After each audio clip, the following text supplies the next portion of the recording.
Pro-life activists celebrated the end of Roe v. Wade in 2022, and rightly so, but they were totally unprepared for what came next. Today on Restoration Spotlight. I'm Hayden Ludwig. It took 50 years to overturn the national right to abortion the liberal Supreme Court discovered in the Constitution in 1973. But credit the left for making the most out of defeat. Just 3 years later, the abortion industry is arguably bigger than ever, thanks to the rise of at-home abortions, euphemistically termed telehealth. Now, women don't even need to visit a doctor or pharmacist to obtain a lethal cocktail for killing the unborn. They can do it from the comfort of their own home. But will the left's newfound reliance on the abortion pill prove their ultimate downfall? Here to discuss is Dr. Christina Francis, a board-certified OBGYN and CEO of the American Association of Pro-Life Obstetricians and Gynecologists. Well, Dr. Francis, I want to start with the Dobbs decision in 2022. Of course, nobody believed that it would end abortion outright in the United States. It's more like D-Day, an important milestone, but plenty more fighting ahead. But what really surprises me is how deftly the left adapted. Right after Dobbs, they raised gobs of money to push the abortion pill into women's mailboxes. And it seems to me we were, on the right, caught completely off guard. Is that how you see it? Well, first of all, thank you so much for having me on the podcast. And, I agree. The Dobbs decision was sort of the end of the first chapter of what I think will be a much more significant book as we work to change people's hearts and minds about the issue of abortion. And as you correctly identified, one of the pro-abortion side's biggest tools since the Dobbs decision has been the abortion pill. At AppLog, we've actually been working on this issue for 30 years, nearly 30 years since it was approved in 2000. And so it was not a surprise for us. They actually had laid the groundwork really significantly over the last 2 decades to remove, safeguards around the abortion drug, to ensure that it could be dispensed without significant medical participation in that, as the FDA removed the 2 follow-up visits in 2016, and then even pre-Dobbs in 2021 removed the in-person dispensing requirement. So AppLog has been actually sounding the alarm on this since all of this began, including filing our original citizens petition with the FDA about mifepristone in 2002. So this has been a well-coordinated plan, unfortunately, on the side of the pro-abortion industry and their allies within the medical community. But as you rightly stated, this is a significant issue because of the way it's being dispensed. It's essentially negating all of the pro-life laws that many states have worked so hard to put into place. Yeah, I mean, it's shocking that for years now, most of my life actually, abortion has been decreasing in the United States under the old Roe regime. But beginning around 2020 and accelerating after 2022 with the end of Roe, abortion's creeping back up. Do you ascribe that largely or predominantly to the increase in the abortion pill and being able to mail it to people's homes, or is it something else entirely? Yeah, well, I think it certainly is multifactorial, but I think you're right in that the abortion pill, especially being able to be dispensed online with no in-person visit, has made it much easier for women to obtain abortions, much easier and much more dangerous, actually. So it's a concern not only for the increase in preborn children's lives that are being lost through abortion. The statistics from 2024 were back over 1 million abortions potentially in this country, although we're not the greatest at data tracking sometimes on that because of lack of required reporting. But certainly the abortion pill being available online has made it much easier. The other thing is that one of the statistics they used to calculate the number of abortions were the number of either prescriptions or the number of pills, the abortion pills that were given out. And what we're also seeing, again, because of this lack of medical supervision over this process for women, we're seeing seeing what's called advanced provision of these pills. So I don't know that we know for sure that many abortions actually occurred in the US last year, but we know that these drugs are being dispensed at a much higher level.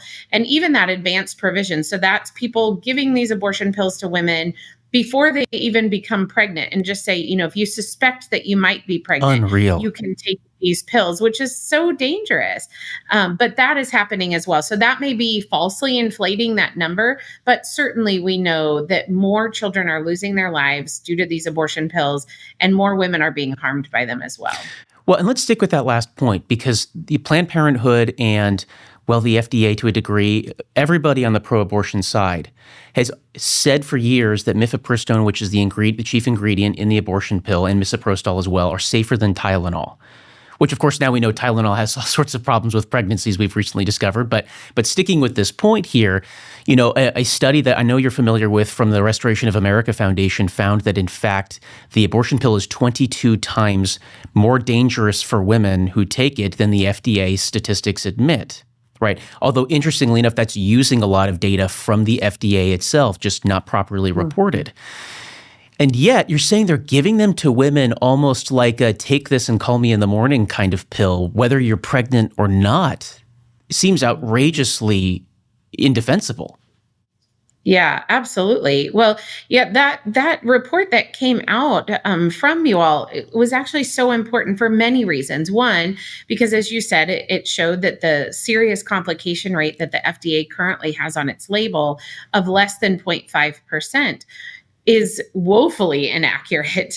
What that study showed is that nearly 1 in 9 women, so close to 11% of women who take these drugs, will have a serious complication.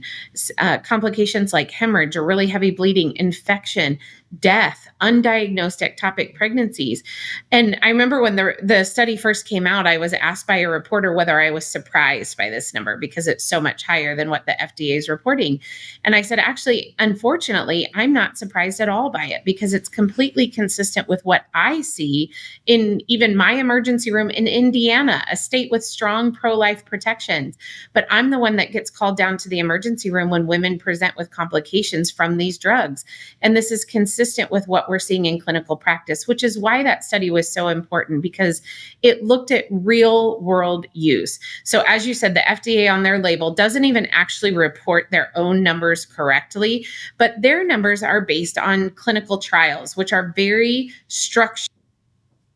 What this study looked at is real world use. So it looked at insurance claims data. So how is it actually being dispensed? How is it actually being used by women in the US now? And what that showed is with real world use, these complications are significant and they're much more common than has previously been reported. And as you stated, they're told that it's as safe as Tylenol, which is absolutely not true. 1 in 9 women who take Tylenol don't end up in the emergency room with serious complications. And Yes. the other point that I think is important to make is that the claims used by the other side to say why these are safer than Tylenol compare complication rates to Tylenol overdoses.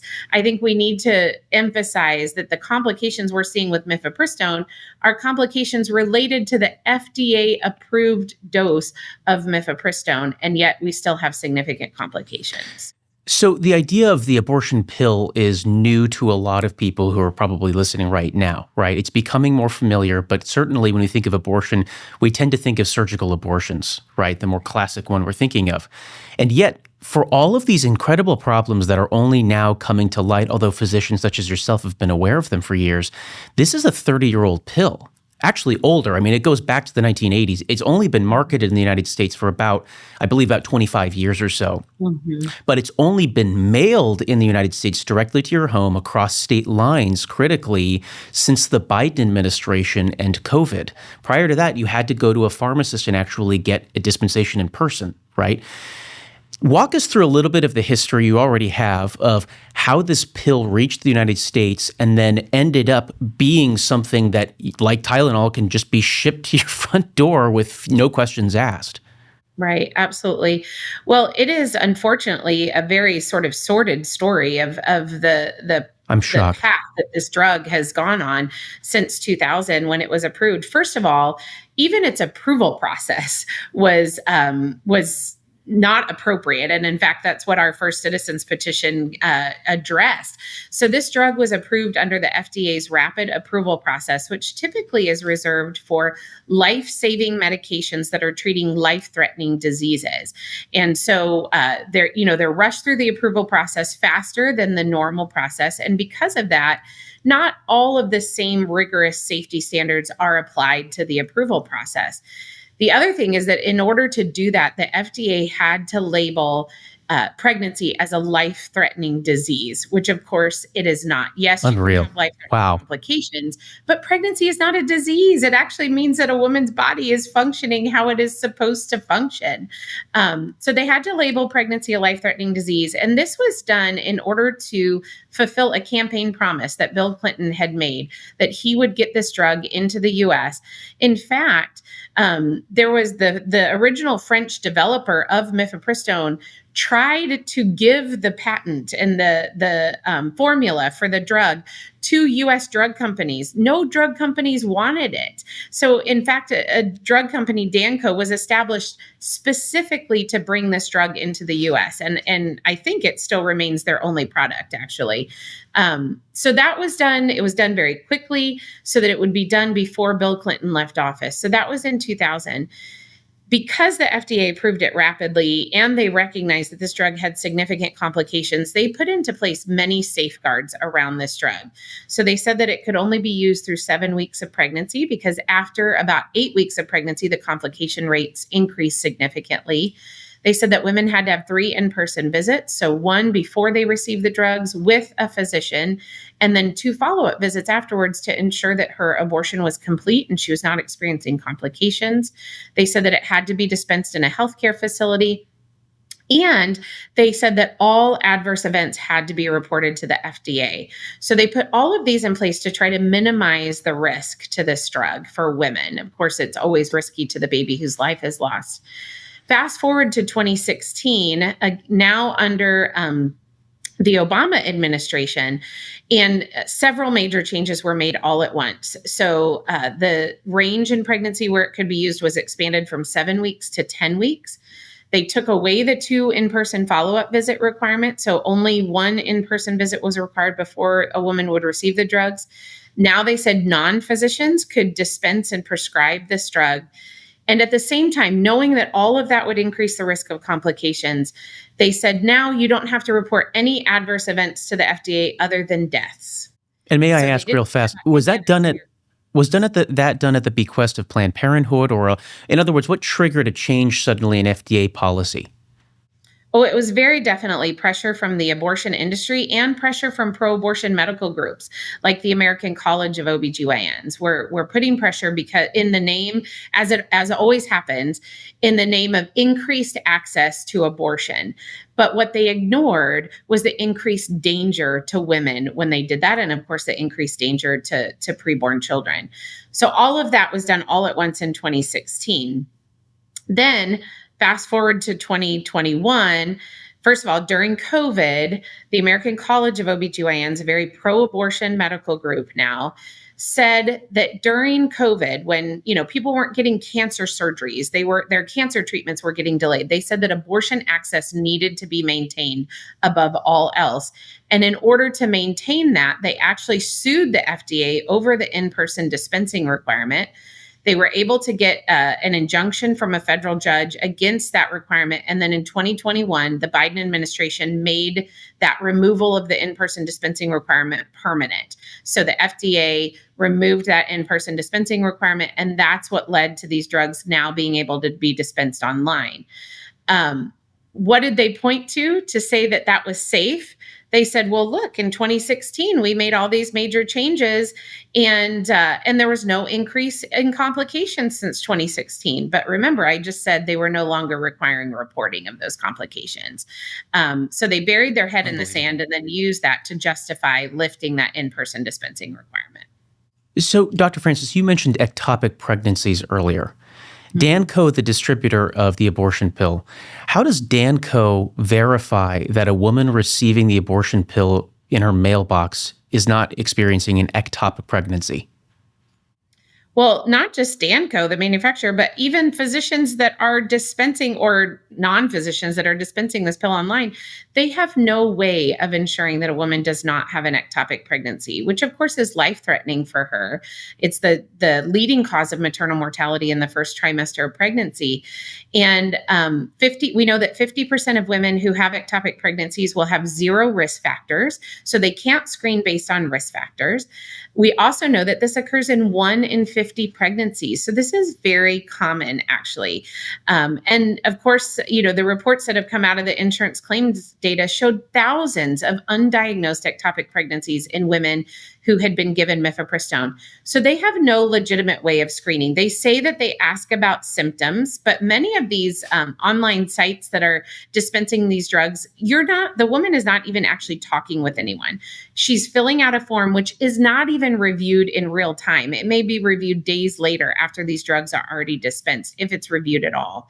And just to add one story to show the complete disregard for women's health and safety that the FDA currently has with these current regulations and the pro-abortion industry. So for any of your listeners who don't know, APLOG, which I lead, was one of the plaintiffs on the case against the FDA over mifepristone, the Alliance for Hippocratic Medicine, BFDA case that went to the Supreme Court. I was in the Supreme Court for oral arguments, but I was also at the Fifth Circuit for oral arguments on this case when one of the justices astutely asked the FDA's attorney what they were doing to screen for ectopic pregnancies. And the attorney said, well, we ask women questions. And the justice said, well, what kind of questions do you ask? And she said, well, you can ask if they have shoulder pain. Now, to someone who's not medical, you would think, what on earth would shoulder pain have anything to do with ectopic pregnancy? Right. But for myself and another physician who were sitting in the courtroom, we actually gasped out loud when she said that, because we knew that if a woman with an ectopic pregnancy has shoulder pain, that actually is referred pain that is coming from her diaphragm being irritated by an abdomen full of blood, which would take at least 2 liters of blood in the abdomen to produce that. So in saying that, she's saying that we really only care if a woman has ectopic pregnancy if she's so critical that she essentially needs to be on an operating table right then. So that just shows the disregard that the abortion industry and its allies within the medical community and within previous administrations, that's the disregard they have for women's health and safety. I couldn't have put it better. Women's reproductive health, but this is completely Russian roulette. Is there any way for a woman experiencing an ectopic pregnancy short of that critical condition to tell or feel that the pregnancy will be a failure? So, unfortunately, if she's experiencing symptoms, which many women that I've diagnosed with ectopic pregnancy, they're not having symptoms at the time. If it's not ruptured, if it hasn't burst that tube open, she very likely won't be having symptoms. But the typical symptoms, if a woman is having them, that she'll experience with an ectopic pregnancy are vaginal bleeding and abdominal pain.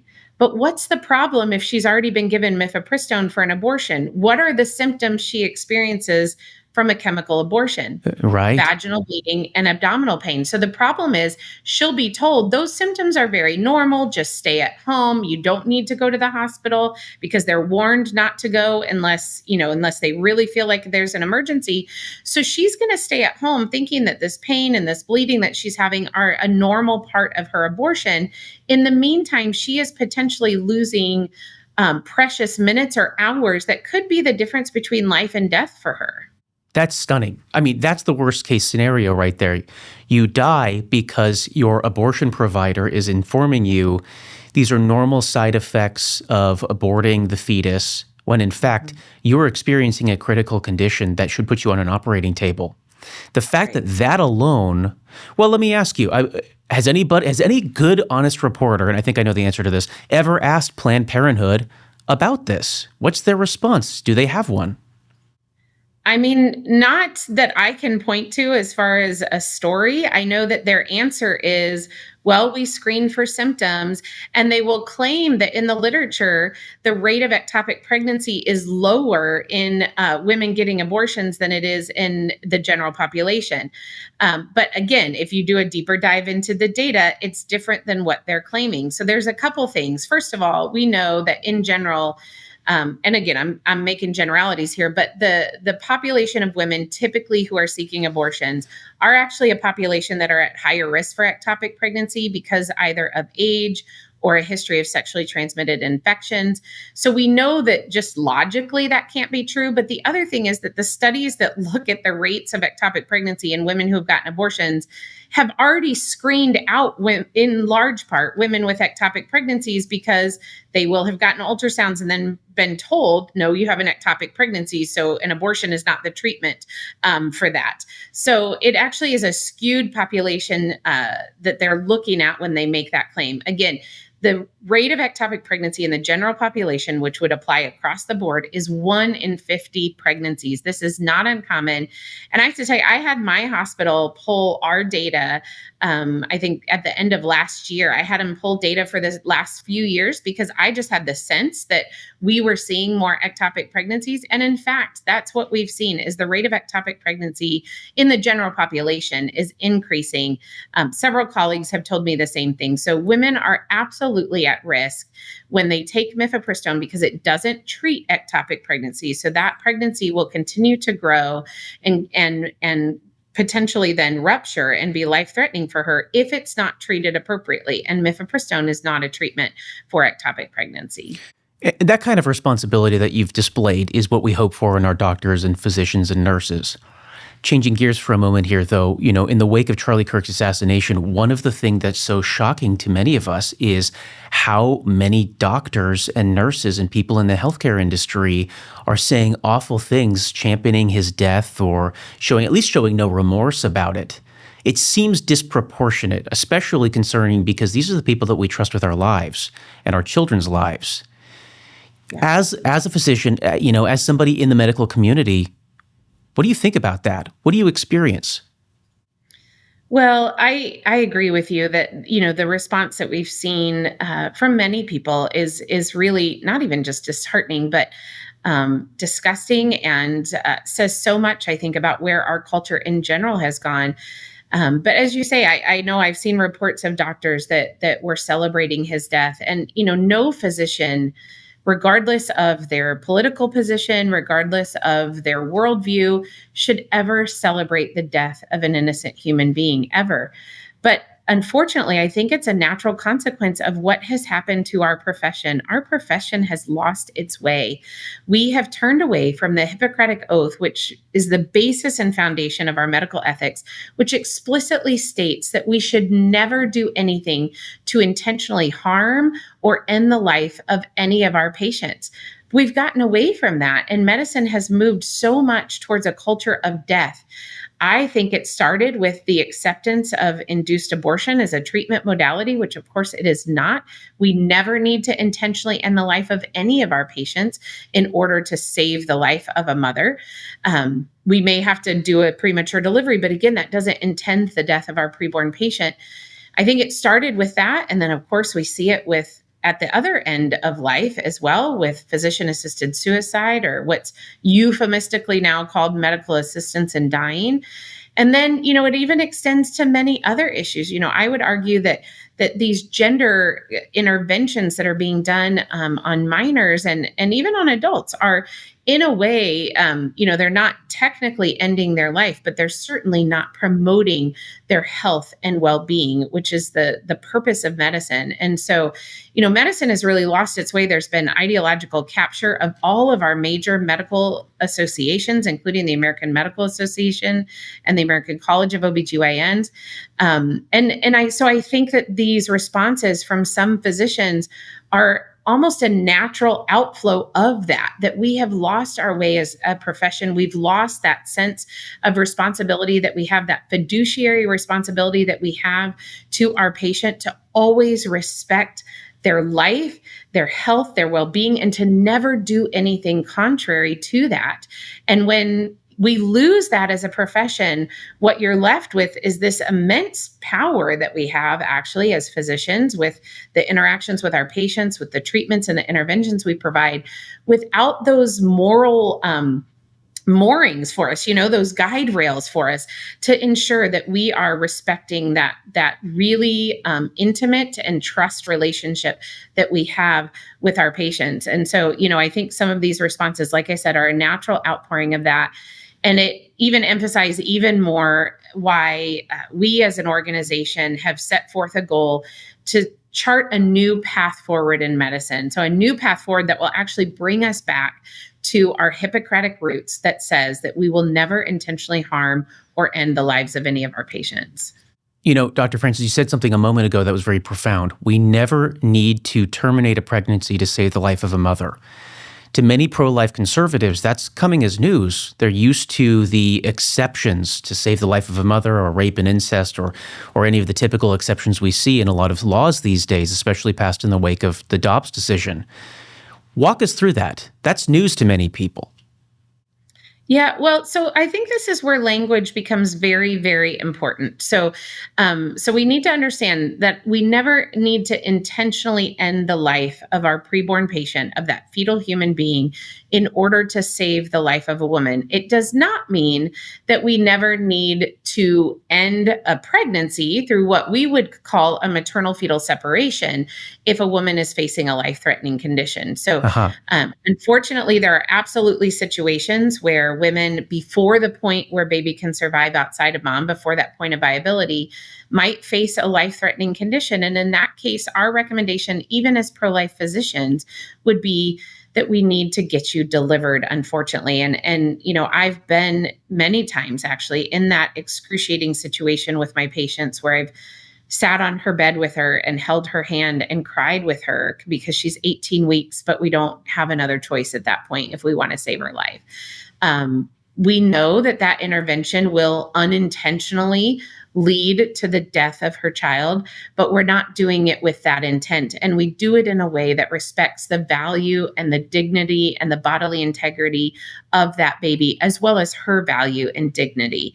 That is very different from an induced abortion, which even the CDC defines as having the intent to produce a dead baby. So that's very different. That's a different intervention. Now, in our laws, an abortion law will say that abortion is prohibited with an exception for the life of the mother. That's legal language. But in medicine and in ethical language, when we talk about, do we ever need to intentionally end the life of our fetal patient in order to save our maternal patient? The answer is no. Do we sometimes need to separate mom and baby in order to save mom's life? Yes. But again, our intent is very different. We are not going in with the sole intent of ending the life of that child through typically very destructive processes. You've already given us so much to think about. I thank you for that. Last question here. It seems to me that the rise of the abortion pill is kind of the logical end of the abortion industry, meaning it went from the civilized veneer of doctors and comfort and my rights and your courageous decision to stay in your home, go to your bathroom, take this pill, experience all of the savagery that follows all of that, and just call us in the morning to make sure you're still alive after the whole thing is done. It took 50 years for pro-life conservatives to end Roe v. Wade. I don't feel that it's going to take 50 years to end the abortion pill when you consider the shaky legal ground, all of this, the FDA decision, the pathway there that you've described for us, but also the fact that it seems that Planned Parenthood and the National Abortion Federation and the whole scads of other pro-abortion organizations, they've put all their eggs in this one basket here. And if that basket goes away, there's not much left for them outside of blue states where the law is enshrined into the Constitution now. I'm thinking California, Colorado, et cetera. What is your take? What do you think is the future of the pro-abortion industry in the next 10 years? Well, I think you're right in that this truly is a war on women, what the abortion industry is doing through the abortion pill. And one of the reasons they had to flip to that is because it's getting harder and harder for them to find physicians, even non-physicians, but especially physicians who are willing to do abortions. We know that 76 to 93% of OBGYNs do not perform abortions as part of their practice. So the vast majority of us are not doing abortions. And so they needed to find a different way, and the pill was their answer. But what they did not bank on, I think, maybe they knew, but what they didn't bank on was how significantly this was going to harm women, not just the physical complications, which are 4 times higher than surgical abortions, but the mental health trauma that this is causing to women too. As you said, now they are not going to an abortion facility. Now their home is the abortion facility. And every time they go back into their bathroom, they are reminded about the trauma of their abortion. They're going into labor. They're delivering their baby and they're seeing their baby. And you're hearing these stories from Reddit is full of stories from women who are not pro-life, but went through That's right. this abortion process and said they were not prepared for the trauma of seeing their baby.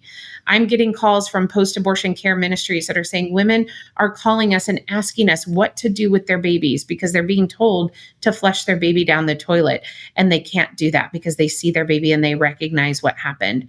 This is causing a significant mental toll on women as well. And so it's time for all of us as a society, whether we are pro-abortion or pro-life, it's time for all of us to listen to the voices of these women who are telling us what is happening to them through the horror and the medical malpractice of these abortion pills. It's time to listen to women.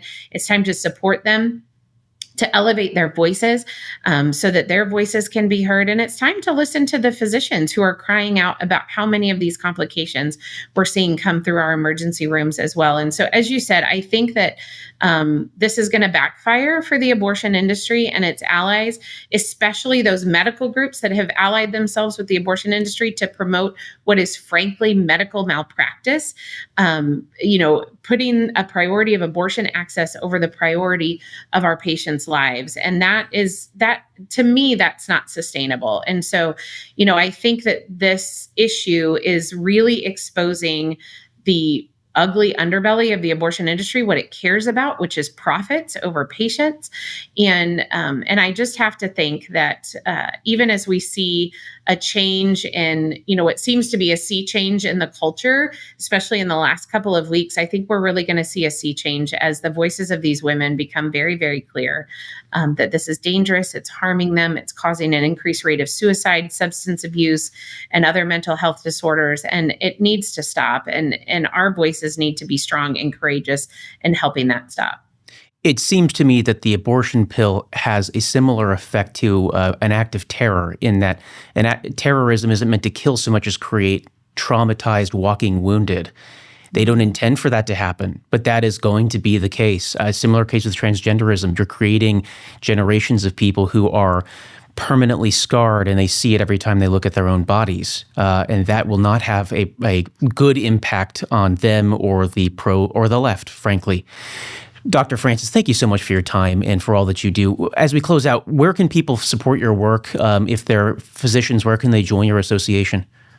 Yeah, absolutely. Well, thanks so much for highlighting these really important issues. And if there are any physicians or other medical professionals listening, you don't have to be an OBGYN. We have all specialties represented at APLOG. You can go to aaplog.org and you can join there. You can find our resources.